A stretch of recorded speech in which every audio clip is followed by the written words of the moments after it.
Welcome to Life, compassionate conversations around living with advanced illness and the end-of-life journey. This podcast is intended to provide insight and education in how hospice and palliative care services can help patients and families through the end-of-life journey. It is not intended to replace professional medical advice or diagnoses. We encourage you to seek advice from your physician for questions regarding a medical condition. Hi, and welcome to Life, compassionate conversations around living with advanced illness and the end-of-life journey. My name is Mindy Rice. I'm the Director of Development with Hospice and Palliative Care of Iredell County. I've been with the organization for nearly 20 years. Certainly a pleasure in my life, so thankful to have this passionate work each and every day. So we're going to continue with our series in really just talking about taking the fear out of hospice, education on hospice and palliative care services, and a big part of what we do each and every day is our hospice houses. So we have 2 hospice houses in Iredell County, and we are so fortunate as a county to have these 2 hospice houses. And we have one in Mooresville, the S. Mitchell Mack Hospice House, and one here in Statesville, the Gordon Hospice House. I have Nakayla with me today. Nobody really can share the impact of the hospice services that we provide and really what's so special about these hospice houses than the families of the patients that we've cared for. So we had the honor of taking care of Flora, who is Nakayla's grandmother. So welcome. Thank you. Thank you so much. Thank you so much for coming on here and thank you. Sharing your story. Yes, thank you. I always tell people it really truly is an honor to take care of people at the end of life. It is such an intimate and personal and difficult time that people allow us to be there for them. So, and also to share your story is really special. So we're so grateful for you that you've come on today. Thank you. So tell us a little bit about Flora. Well, so Flora was such an amazing person that my grandmother, I tell people she was my road dog, but she was really my best friend. My grandmother was diagnosed in 2017 with uterine cancer. She was healed from it in 2000 and probably 18, 19. And it came back in 2022, and it was really rapid. She was worked in daycare for 40 plus years. So she, knew a lot of people in Statesville, very well-known lady. And, when this happened, it just put a shock on our family. I mean, you expect somebody to be here forever. And when you get that devastating news that, it may not be that much time left, it's just difficult to kind of process. So we as a family, did everything that we possibly could do. I mean, from doctor's appointments, everybody had a schedule of how we were going to make sure that she had a longer life. But it just didn't happen like that. I mean, we were very thankful for the time that we had with her, but it was very difficult during the time of in her last days because we were so heavy in everything. We were making sure that we made every appointment, and she got placed into the hospital. And we put her in a different hospital that, it was like, we want all the answers. We wanted our grandmother, our mother, our aunt, to be here longer because she was kind of the matriarch of our family. She held things together. She was the glue. We called her Elmer's glue because she just held everything together. There was nothing. I mean, even if you had disagreements or anything, they knew that they could go to my grandmother, Flora, and she would make it okay. And she just always tell us, if God is in the plan, everything is going to be fine. So I'm like, to not have that anymore was very difficult because I'm like, okay, who's going to carry this on? But during our last days, hospice was very great to us. Our family was kind of iffy, a lot iffy about, hospice because of the things that you hear, because you don't have the knowledge. You don't have the knowledge of, how they can really help instead of just the surface knowledge or just thinking that they're just going to let someone go away pain-free. But it was more than that to us. Yes, she did go away pain-free, but it was more than that to us because we were able to spend those last moments that we probably wouldn't have gotten if we would have taken her somewhere else.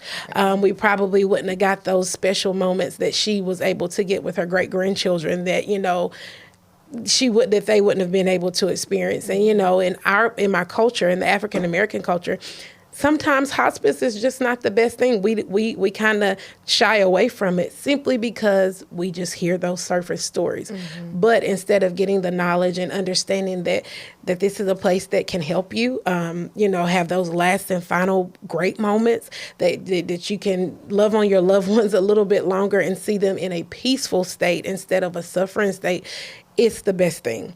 And it was very important to me to be able to have those times with my grandmother. My grandmother and I, we used to have sleepovers because we would sleep over on Friday possibly, or, and then we'll go to the yard sales on Saturday morning. I love it. We went to, she was a yard sale queen. She could make something that was 50 cents look like it was $1 million. But that was just who she was. But I was able to sleep over with my grandmother for the last time. And, it sounds kind of like, dang, that's kind of, but it made me feel good. I had peace.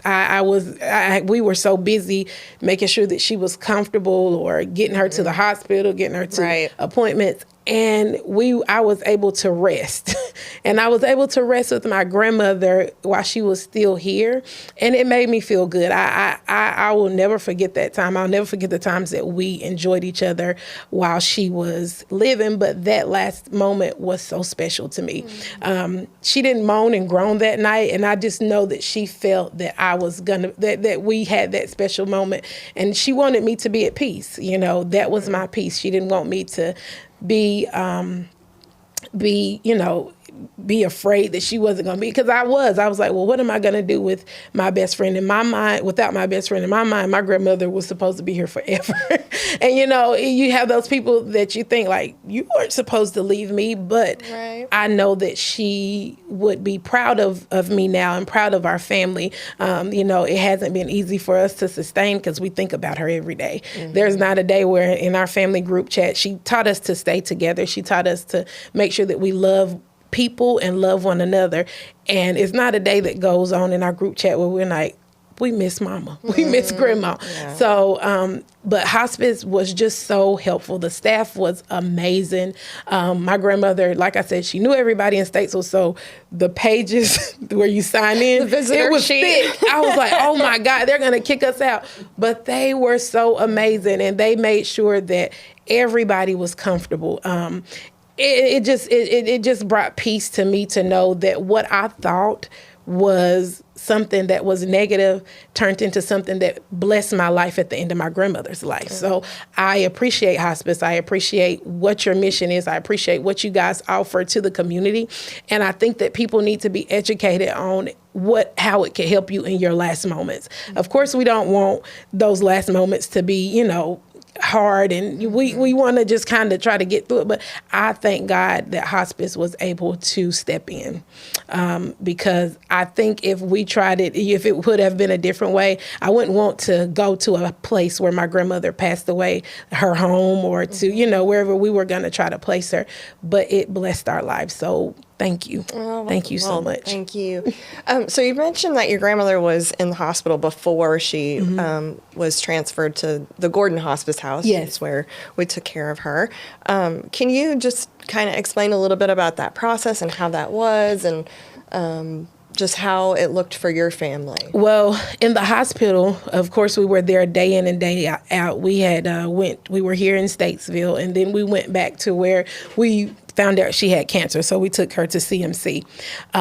That process was very difficult during the time, but the hospital, they were great to us, but getting to understand what we were going through, because it happened so rapidly, I think everybody was just kind of in an uproar trying to make sure that we knew that this was going to be probably the end, so, but the hospital was great. The transition with the communication with hospice was perfect. And I know I'm not trying to blow smoke, but it was. I mean, because it was just the steps that we took. It was quick, fast, and it was very informative, and we knew what to expect, and we knew that we had the support. So immediately the support was there. Well, I think the unknown is really what is so fearful for people. Yeah. So we try really hard to make sure that everybody's aware of everything, and you understand every stage of what she's going through, and that the transition is seamless and smooth, because we know that it is so difficult for people. Another thing you mentioned was all your family, and I just wanted to note that, a hospice house, for especially somebody that has a large family, is such a wonderful place. It is. Because there's no limit on how many visitors you can have or how long they can be there. We encourage family members to stay and sleep over. And, like you said, you just get to be a caregiver. So often our patients come to us who have been ill for many years, and their families cared for them. And they're tired. Yeah. They're tired. They're emotionally and they're physically tired. And so we hear that a lot, that when they finally end up at the hospice house, they're like, I get to just be the granddaughter now. Yes, absolutely. And not the caregiver. And just the peace of mind knowing that at anything that you need, whether it be a JB's hot dog or medication, you just call that nurse, that CNA, and they're going to be there to take care of you. Yeah, and they were absolutely amazing. I mean, the training that you guys give is, I call it was like a Chick-fil-A experience. You know how, like, it was my pleasure to do everything. And it's difficult to deal with people during those times. So just because we had the CNAs, the nurses, everybody they made sure that not only my grandmother was good, that, turning her, doing what she needed, but just to make sure, are you guys okay? Like, are you, just asking those questions. And I'm like, let me talk to y'all. No, I'm not. And they were able to listen. And that was just so important to me. So that was my buy-in as well, because I was able to be a granddaughter, but I also was able to talk. And with Rainbow Kids, Leanne did such a great job with making sure immediately that my daughter had everything that she needed, because my grandmother was her caregiver. My grandmother cared for my daughter, my daughter. And so, she made sure that, even she was so young, the coloring books, and not only did Leanne start there, she's continued. So it's just been great. Like, I look at you guys like my family. I know we're gone, but thank y'all. Like, it hasn't stopped. And I think that's a very important piece too, because it doesn't stop. If you use those services and get those resources, it doesn't stop. And grief takes a long time sometimes. Some people can get over it quickly. We haven't been able to. I mean, it's still fresh, but we still need the support. And it's just been amazing that my daughter can say, hey, I did something for my grandmother today in Rainbow Kids. And I'm like, oh, wow, that helped me too. So I appreciate the whole house. Well, and you mentioned too that your daughter was able to be with your grandmother. Yes, she was. So, and some places do have restrictions on age. That's true. The age of people. And I know that sometimes it can be a difficult decision. Do we want our children to see this? Yes. But she was there, she had really what sounded like a beautiful experience. She did. She was able to see, because I was kind of, that day I was down, of course, but my daughter, she was like, Mom, I want to go see Grandma. And I was like, oh my God, this was at 9:00, about 8, maybe 8:30 that night. And I was like, okay. So I had somebody to come and pick her up. And she went, and she was able to see my grandmother go on to glory. And it was just a beautiful experience. She's seen her smile again for the last time. She's seen her do all those things that, I thought that would have been kind of traumatic, but I think that she needed it. I think that she needed to see that, because that's who she knew my grandmother to be. Right. So it was good for her to be able to see that, see that at the end. And it was just a blessing. I can go on and on about how hospice has been great to my family. And, I advocate very hard for this agency, simply because it's needed in every aspect if you're at this point. Right. Yeah. So with the hospice house, generally our patients are about 3 weeks or less to live. It's an inpatient unit, but there's also some really great other features that we have and the ability of doing. The majority of our patients are in their homes. Hospice is not a place. Some people think hospice is a place. Right. Hospice is not a place. So what we do wherever the patient calls home.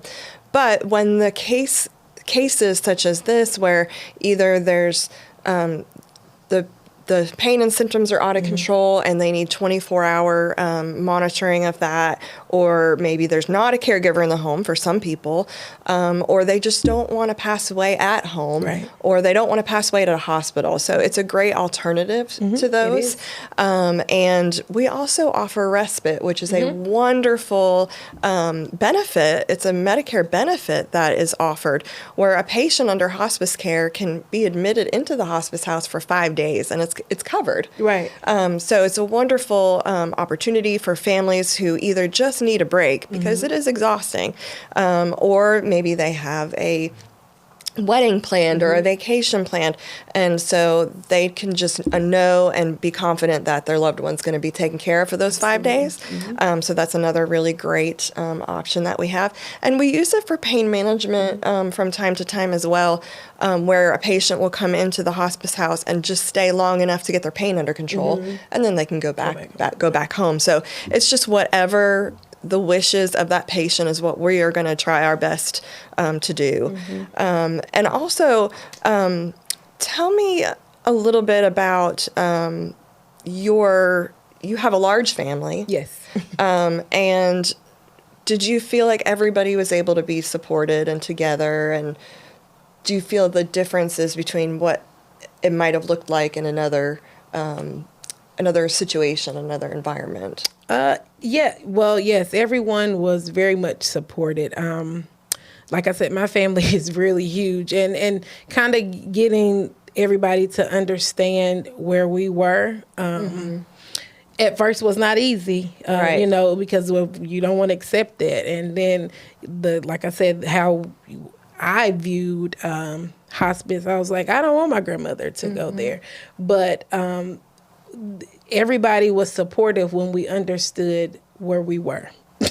and that was the most important thing, and I think it might have taken me a little longer than anybody else to support it, because like I said, I wanted her here forever. So Right. Yeah. Right. And it really, people like you sharing your story is the best possible outreach that we can do, because people do not really understand it until they go through it. So, that's why we're doing this. We want to try our best to take the fear out of it, and get people to pick up the phone when the time is right. We had your grandmother for 1 week, which is not terribly uncommon in a hospice house. But if your grandmother had foregone treatment earlier on and was at home, in that situation, we could have cared for her at home as well. Right. So, that service is available. And then when the time was needed, transfer her into the hospice house. So we just want people to know we're here for longer than just that week. But the last weeks of life is a common myth. Technically speaking, a patient would have 6 months or less to live, is generally what the time frame that we're looking for to be admitted for hospice services. We do have patients that stay on much longer, and we are constantly reevaluating that. But we are just so grateful to have not just one, but 2 hospice houses. A lot of communities don't have hospice houses. They're very expensive to keep open. But we know that it was what this community needed. We're so grateful 2 years ago to open another one in Mooresville, the S. Mitchell-Mack Hospice House. So now we're kind of got both ends of the county anchored, and so nobody has to leave their own backyard. This has been a pleasure. Thank you. Thank you so much. Thank Again, an honor to take care of your grandmother. Thank you so much. I appreciate you. And I feel like your family's really taken advantage of so many of the services from, obviously we took care of your grandmother, grief and bereavement services for yourself, for your family, and then bringing in Rainbow Kids for your daughter is amazing. Thank you. And we'll be having some things coming up with the Rainbow Kids too as we get closer to the holidays. So I know. hopefully we'll be there. We'll see her there. So Yes, ma'am. well, as I mentioned, we hear many, many hospice myths all the time, and one is around the last weeks of life, and we're going to take it over to Dr. Carnes for our Hospice Myth Minute. I'm Dr. Erin Carnes. I'm the Chief Medical Officer with Hospice and Palliative Care of Iredell County, and I'm here today to debunk some hospice myths. Our myth today is that hospice is only for the last days or short weeks of a patient's life. And really, to maximize the value of hospice care, I think it's so important to enroll in hospice as soon as possible. We have many patients for weeks or months, and some for even a year or more. And those patients are able to establish relationships with their caregivers. They get to maximize the benefits of having comfort and dignity and focusing on their goals. And it's a shame when I feel like we have patients for only a very brief period of time because they aren't able to get all of those benefits. And so it would be our goal to have the patients on for as long as possible if they qualify. All right. Thank you, Dr. Carnes. Thank you again, Nakayla. Thank you. It's been a pleasure. Thank all of you, and we'll see you next time. Thank you for joining us on Life. Hospice and Palliative Care of Iredell County serves Iredell and surrounding communities. We provide care wherever a patient calls home and in our 2 hospice houses, the S. Mitchell Mack Hospice House in Mooresville and Gordon Hospice House in Statesville. We encourage you to reach out if you have any questions or need guidance regarding care for you or a loved one who is facing serious illness. Call our office at 704-873-4719 or visit our website at hoic.org.